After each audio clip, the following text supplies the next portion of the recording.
Hello everyone, hope you're doing well. Today we are back on the Wind of Change dev server, and it's time to have a look at one of the new massive ships that is coming to the game in the updates. This is the USS Arizona, and it's going to be coming in for America at rank 5, battle rating 6.7.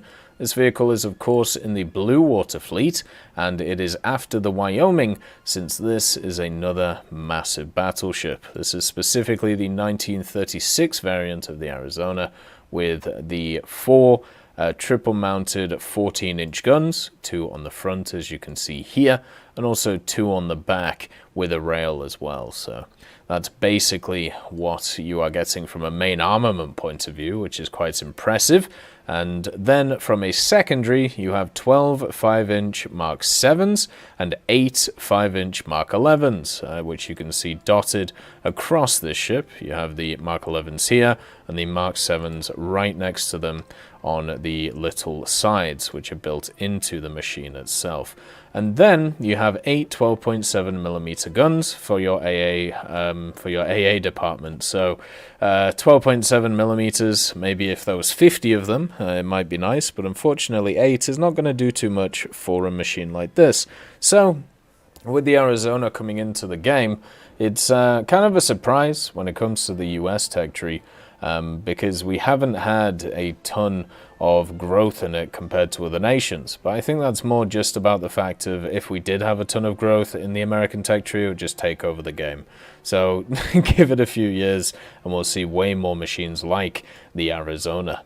So when we look at its armor profile, it obviously has the hull and superstructure here, 25mm and 16 in themselves. The ammo elevators have 330mm of rolled cemented armor, and the front of the turrets have 457mm to try and keep them going. The bridge has 406, and this central area, which actually, if you have a look inside, is around the smoke funnel and some ammo elevators, which are for the 5-inch guns. It actually has some armor around the funnel itself, which I don't think I've actually seen too much when it comes to most of these machines, or at least it's not modeled, so that's super interesting. When it comes to the other armor though, there's a lot of it below deck, but not too much up. So we have a 343mm belt along the line. We have 203 under that, and then 76.2mm, which is slightly behind that below. So if you want to hit this vehicle, hitting it around this area or just slightly down here where there's 120mm of armor seems to be the way to go. At the same time, when we have a look at the X-ray, you can see all of the armor modeled here. And then if we take that away, there's fuel tanks, which then cover the ammunition. And this machine is made of ammunition when it comes to these main guns. You can see how much it carries. It is completely crazy, since this thing can carry 1,200 rounds of ammunition in general. It also has a quite tiny steering gear, to be honest with you, and quite small transmissions compared to the size of the ship, and an engine bay which is in the center. So with one smoke funnel and one set of engines, it should be quite easy to knock out this thing's maneuverability when it comes to it. It does have a fire director. You can see it takes 22 seconds to find a fire solution and 12 to update for the 14-inch guns, which you'll need to use because these things have a 1.2 round per minute fire rate, meaning that they reload probably around 50 to 55 seconds. So you'll be sat there for quite a long time calculating and updating your distances fired, because you'll have absolutely nothing else to do when it comes to this vehicle.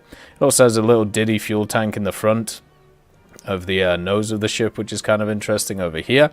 And for those 14-inch guns, it has some pretty cool ammunition. So you got the HE, which has 91mm of pen, but 46 kilos of TNT equivalent explosive mass. And then also this APC-BC, which pens 676, 521, and 241mm respectively at 1,000 meters. It still has 10 kilos worth of TNT equivalent as well, meaning that it's going to be quite useful.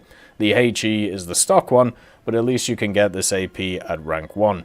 At the same time, for the 5-inch guns, you have a standard common shell, which doesn't pen too much, and the APC, which pens a little bit more. But generally, I think I would prefer to have HE on these things so it could cause fires and also be able to do a little bit more damage to aircraft and stuff like that. But when it comes to this machine, that is the biggest issue with it. It does have the same problems of basically the it has the same problems that a lot of the other battleships have in this game, where a lack of AA armament leads to planes just annihilating it, as this thing unfortunately found out in real life. But it is still a pretty cool machine, and being now one of the top dogs of the American naval fleet, which eventually will expand into some of those other more crazy machines, it just means that it's another stepping stone to that area.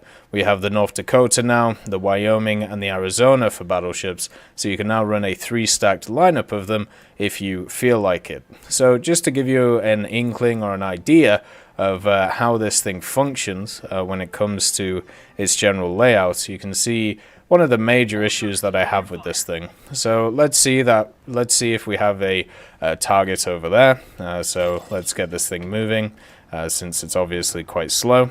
We can also make our guns fire at different targets just to try and take them out. And this thing does have a surveillance aircraft, which is super fun. So while you are setting up your vehicle and while you're like going around, you'll still have something to do. You can use the little aircraft here to be able to move around the place and also do a little bit of a smoke screen. This thing has 2 bombs on it and the little 30 cal, so you can use that. It doesn't have its cockpit yet, but it does have its turret, which is super cool. You can see there the wonderful thing. So let's get back to the ship, and as you can see, because we clicked onto the plane, we've lost our firing thing, and it's still, the guns are still not on target, by the way. They're getting there, but now I think they're as far as they can go. They're finally on target. So that took us, what, maybe 30 seconds, 40 seconds to be able to turn the guns. Then we obviously have the 20 seconds to be able to measure the range of the machine, and then we actually have the salvo itself when it comes to this vehicle. So there we go, updated, and let's go and fire and see if we can do a little bit of a rolling barrage for the vehicle. Lovely stuff. So we can do some damage. Now, oh my. Now, obviously it's a destroyer, so we're going to kill it. Like, we're going to annihilate it. But now, what do? Well, we have 50 seconds to wait. Oh, looks like my biplane crashed, so we can't go in that. So, yeah, this is the gameplay of this machine. The wonderful Arizona. Waiting 30 seconds for the guns to reload.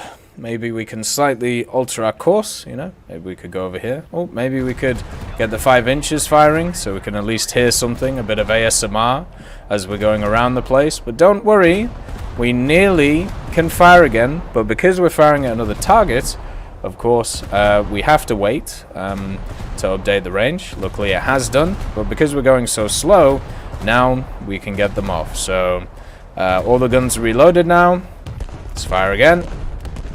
Let's get the HE rolling, see what we can do here, and see how much damage we can create on that vehicle over there. And this thing will do a ton of damage, you know, just like a bunch of these other machines that are around the place. But now, once again, we're sat here for 50 seconds not doing anything.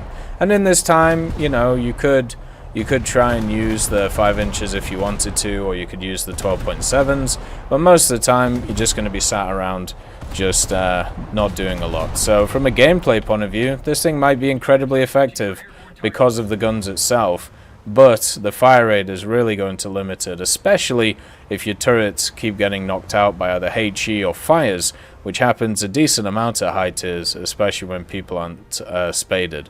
So yeah, there's a lot of waiting around in this thing, and it's just kind of boring. And maybe that's a problem that I personally have with battleships, but it seems like a few other people have the same issues.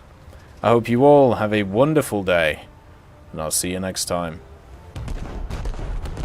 I'd just like to thank Merciless Reaper, Jerry Provolt, Mega Dino King, Professor X1718, Orangetail, Sakoshi Tiger, Teddy, John Ryman, Universe, Eugens Terry, Ambrosius McClellan, Daniel Stanton, Martinez, Moxie, B. Young, and Derek R., Barine, Lafouche, and Samuel Slick for supporting the channel.